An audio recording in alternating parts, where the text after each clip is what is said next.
Hi love. I have always been one to have debates in my head. Should artists be separated from their art? But today we've finally reached a conclusion. Absolutely not. The art and the artist are one, unfortunately and fortunately. Because if what you do affects people in a negative way, there's no reason why I should be supporting you. And that is my unpopular opinion.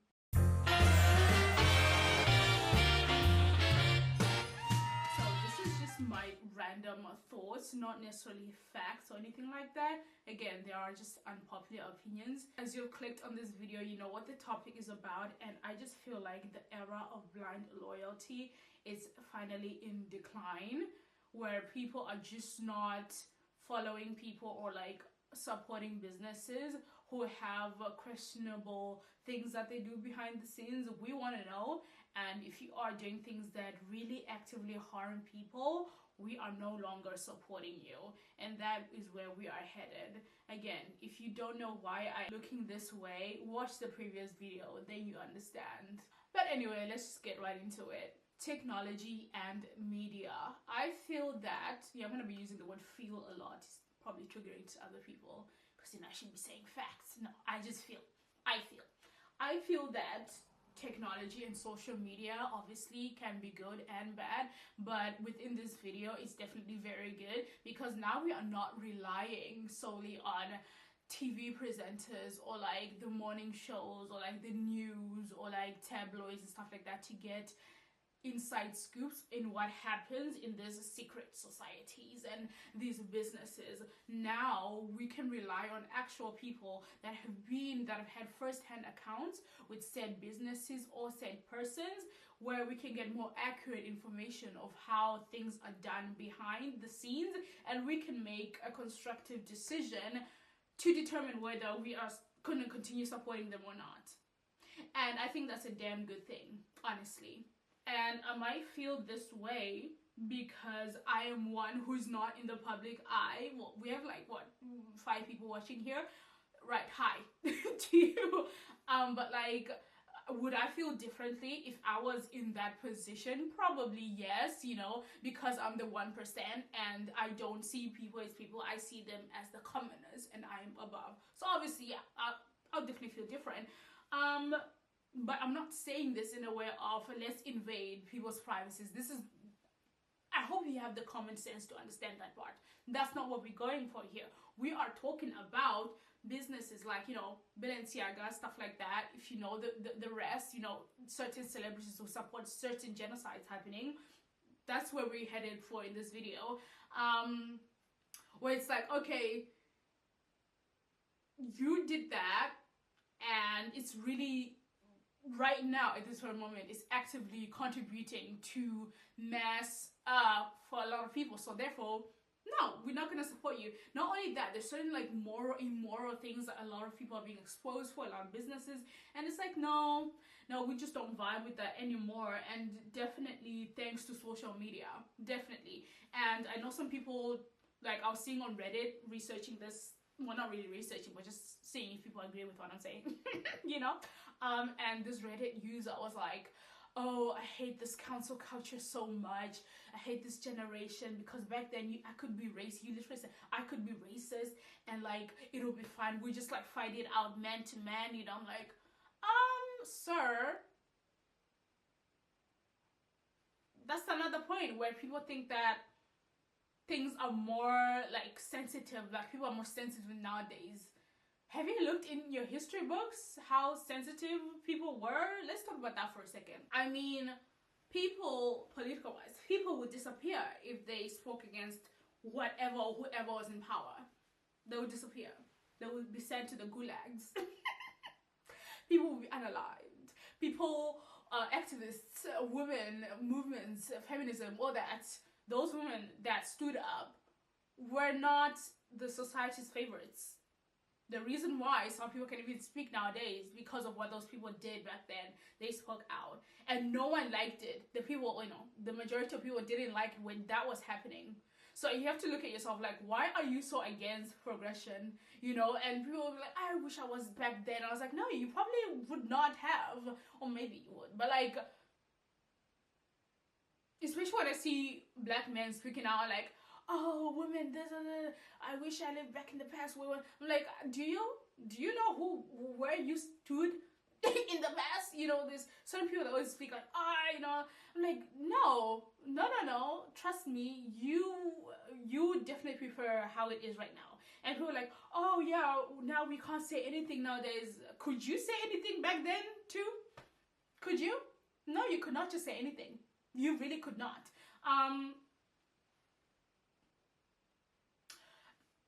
You could not just say, there was never a time where you could just say anything. I don't know where people get that from.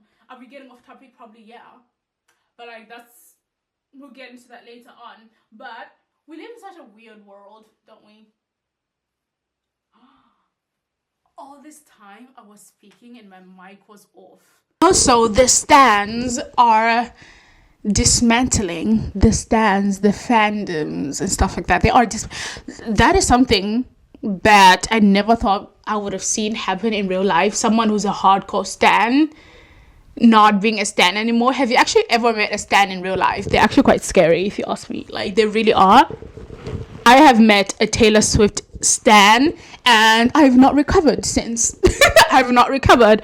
And this is not, someone's gonna see that and be like, oh, you hate Taylor. No, I don't. Like, is there really anyone that I hate? Really? Like, no one. But anyway, the stands are dismantling. I think people are just realizing right now that other people next to them matter more, you know, than dying hard for a person that doesn't know who you are. And I think that's really amazing and a lot of self-growth for a lot of people. It's like, okay, I love you as a singer or an actor and stuff like that, but if you are supporting genocide, I can't, you know, because that is my brother and sister there. You know what I'm saying? And if you're gonna support that, I'm not gonna be supportive or stream or like watch whatever. I'm gonna boycott. And for the first time, like, the masses are really taking power, and that power is shown through social media counseling. And it, as much as people think that it's not effective, I think it's effective to a certain degree. What I do, however, think and feel is that instead of focusing so much on the person, let's focus on the people that can actually do something about it. For example, say for example there is an actor called Shikaya. Yeah, I made that up, and for it to not even sound like anyone that you remotely know. There's Shikaya. Let's use me, Tanya. There's a celebrity called Tanya, right? And she does not care about what's happening in Palestine, right? She doesn't care. But then she has a lot of people that worship her, that would do anything that she says, that would buy anything that she has, that would literally, you know, if that person can post something, even though it might not stop the war, right? It's not like the war is gonna stop like that. The people that follow her are gonna now see what's actually happening in the world, are gonna donate to the right places, are gonna speak up, are gonna go outside and protest. So it's not necessarily like, because people have this argument every time, oh, this video is definitely all over the place, but anyway, people have this thing where it's like, yeah, but then that's not gonna do anything. You know, their posts, you know, we shouldn't expect celebrities to be you know, to be activists. No, we're not expecting them to be activists, but they have power more than that they can ever think of. They have a lot of power. They can come on here and talk about something, or they can give their platform. I think Selena Gomez did this. Yeah, I think she did. You can give up your platform. You can post something, you know, from actual activists. You can direct people to actual activists that do something, that have the power, that know what they're doing, that know. You can give them the platform. You can repost the videos, things like that. Those are the things that people are asking for. It's like, okay, if you're not even willing to do that, why am I supporting you? You know, and just this thing where people should just care more about what other people are going through. You know what I'm saying? And yeah. And when it also comes to businesses, here we are boycotting what is it, Starbucks? There's like one Starbucks in France that I know of. Like, there's hardly anybody ever there anyway. But like, people are really seeing that if we don't take care of each other, these people are not going to do it. So it is up to us, and we know that we are their customers. We make or break them. In as much as they have power, they need us. If we don't stream their music, if we don't watch their movies, if we don't engage with them, they have no power. Yes, they might have the money and stuff like that, but if you ignore them, we have the power. And I think the masses are really understanding that fact, that we can literally stop buying from certain people, certain businesses, and it can make an actual difference. And I think that's really an amazing thing that we are as a society collectively doing, and it's absolutely amazing. And I hope that we get even more and more united when it comes to issues that affect other people, because at the end of the day, we're realizing that we are making the richer. Okay, that is what we're doing, supporting this, but we're making them richer. It's like, what's the point? Do you really need more millions? And who's giving them those millions? We are, and we see these people again hanging out with other people that are involved with harming children, right? Harming actual children. So it's like, whose children are they harming? Our children. It's not their children. The celebrity kids with bodyguards and stuff like that, whose kids are going to these islands. It's you and my kid. So we are now like at the stage, it's like, no, in as much as I as a one person have no power, but if I stand next to someone and someone sits next to someone and we actively do something, there can be a change. There can absolutely be a change. Is there someone that you used to stand that you no longer stand, or a business that you used to vibe with but now you just no longer, and why? This is my thing. This is what I think, right? When it comes to how to deal with people, say businesses that don't support Palestine, or businesses that support, that's happening in Congo, what's actually happening there. Don't put your effort in going to their pages to, be mean and all that. You are just boosting their engagement. This is what happens with social media, right? So I can come on here and say the most vile thing and go viral and still earn money on YouTube. I can say something good and get money. I can say something bad and get money. If I say something bad, a lot of people are going to be triggered, and a lot of people are going to comment, and that is boosting the video to get more and more views, more and more watch ads, all that kind of stuff. Therefore, I get more money, right? And therefore, I get even more popular. I didn't know the Kardashians until I was like maybe 16 years old. I lived in South Africa, didn't really watch American TV and stuff like that. I never knew who she was. Once I got social media and people were making her viral, talking about her bum and all that kind of stuff, that is how I got to know her. Whereas people should have just ignored her, I wouldn't have known who she was. I wouldn't have, after that, I was watching Kim Go the Kardashians. I was watching that because I was hooked. I was like, oh, maybe she ain't that bad. It wasn't only like just now, like 3 years ago, I was like, this lady is weird. This family is weird, But if these celebrities do something bad, instead of rushing to their comment section, boosting up their thing, this is what Kelly Schumer, I didn't even know who she was. Now I know who she is because people were talking about her, how, she's not funny and stuff like that. Why are we giving people that are bad the platform? Why are we engaging with the content? Don't engage with it. You are just boosting it, giving more people the reason to know and invest in them. Rather focus on the other people. Rather focus on people that actually make a difference. So instead of worrying about who Selena is posting and who she's not, commenting on her pictures every time, or whatever celebrity, why don't you actually go on activist pages and comment there and boost their engagement? Do you see what I'm saying? This is my theory. This is how I feel, because it's like, really, what are you doing? If I don't like something, if I don't like a certain, I don't like, who don't I like? No, I'm not gonna say it, but I don't like her. See, I'm not even gonna give her a platform. I'm not gonna even, you see the thing, I'm not even gonna say her name, because I know some people go and look for her. She's, they're gonna look for her and then be like, oh, maybe she's not that bad, and then I know, no, she's not a good person. she's obviously like a celebrity, talk show host, something like that. People are gonna give her more, engagement, stuff like that. Where it's like, no, go to the people that actually need. We always complain, like, why don't we make good people famous? That's why. And after a while, people are like, why is she even famous? Because you were interested in her drama instead of being interested in what's happening in other parts of the world. But I do recognize I have like this little platform that I have. So down in the description, okay, and right after I speak, I'm gonna play a clip of what's happening right now to my brothers and sisters in Palestine. Also what's happening in Congo, right? And if there's other people suffering, put it down in the description. Let's talk about it, okay? And I'm also gonna put down in the link where you can organizations that you can donate to, right?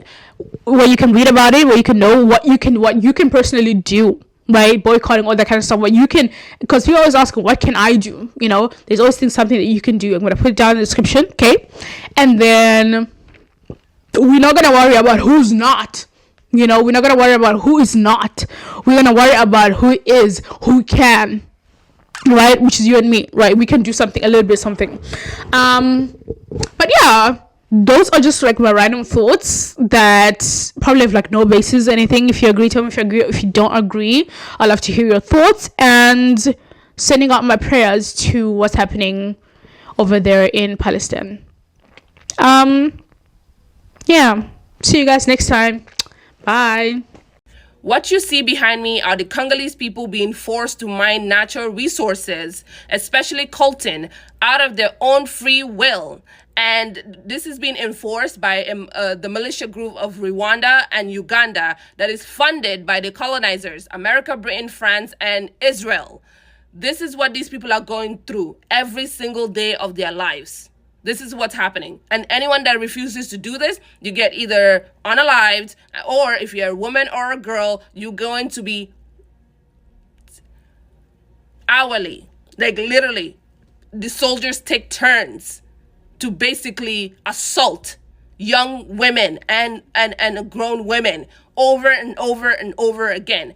In Congo, it's the most unsafe place for any woman and any girl to live there, because of all the atrocities that are happening to them. So this is the reality of the people of Congo. And the world needs to wake up. You guys, we need to talk more about what's happening in Congo, in Sudan, and what's happening around the world, because we have been brainwashed and literally hypnotized to just focus on ourselves. And, they throw all these things, whether it's streaming services, whether it's anything to just distract us from knowing the truth of what's going on around the world and what the colonizers are doing to our own people all around the world. Okay, so let's talk about Congo. You guys share this video, like it, subscribe, blow it up, and make your own videos too, because I'm covering so many topics and I'm going to continue talking about Congo and Sudan and Palestine and stuff. But you guys also get up and make those videos. You need to get up, okay, and start speaking up for the rights of others who don't have the luxury of having a voice.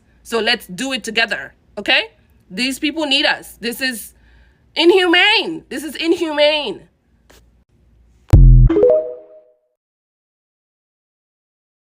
We need to talk about the silent genocide happening in Congo. The exploitation of Congolese people has claimed millions of lives, and the media is not talking about it at all. In fact, around every hour, 48 women are sexually assaulted. 6 million Congolese people have lost their lives over the past decade, and millions more have been displaced. Also, the Western world can continue to benefit off of Congo's natural resources like cobalt. The land of Congo has the largest amount of cobalt, which is a critical mineral used in technology. Western nations like the US, the UK, and France have given military and financial aid to groups in Rwanda and Uganda to invade cobalt-rich areas. And because of these invasions, Congolese people are either killed or enslaved and forced to mine cobalt, which includes pregnant women and children. Genocides and crimes against humanity that take place in Africa are never covered in the media as much as other events. Northern Gaza is going through a famine as we speak. People are starving to death. Children and women and men are queuing in long lines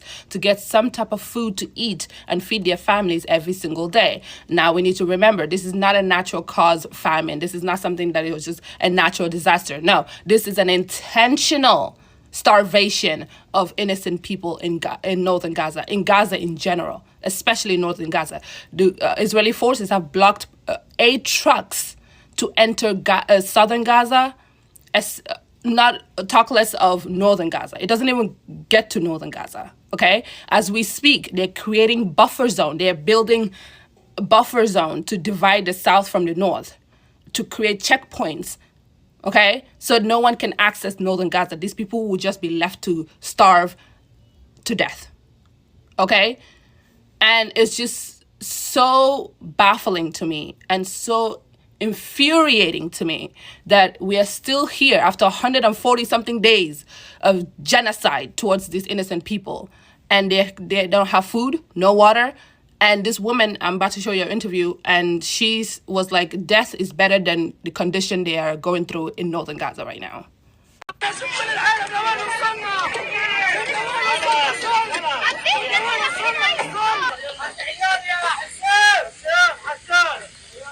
ولا طحين ولا إشي ولا سيرج ولا حاجة ولا مية ولا شرب، يعني موت لسه أحسن أشرب.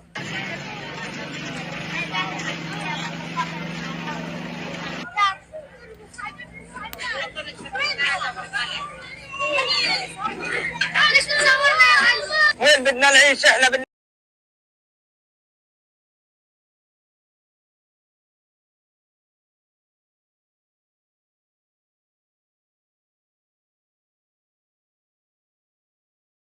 So on Monday, Israel is supposed to inform and submit a report to the ICJ that they have complied in the orders that the ICJ has given them to avoid genocide, to allow humanitarian aid into Gaza, and all the other things that they were supposed to do, right? So Monday, we're going to wait and see what kind of gaslighting and lies the Israeli government is going to report to the ICJ, because I cannot wait, because I can already see the gaslighting coming. Because first of all, they have blocked the aid. Aid is not going into Gaza, especially in northern Gaza. Their Israeli citizens are literally camping outside of the border to prevent the aid from coming, right? They have bombed Rafah. They have unalived children, men and women since this court case happened. What else? They have done all kinds of things, okay? They literally haven't done a single thing in this orders that they have been given. So are you guys ready? Because I'm ready. I know the gaslighting is gonna be wild. So get ready. We should not be surprised, because we know it's gonna be lies upon lies upon lies upon lies. Okay. So this is gonna be interesting. The ICJ is just such an ick. They give me such an ick, and we have seen it, they have seen it, that Israel did not comply to these rules. So let's see what the ICJ is going to say. Maybe they're also going to gaslight us like, oh yeah, Israel did do everything that we told them to do. Where? Monday's coming. Let's wait.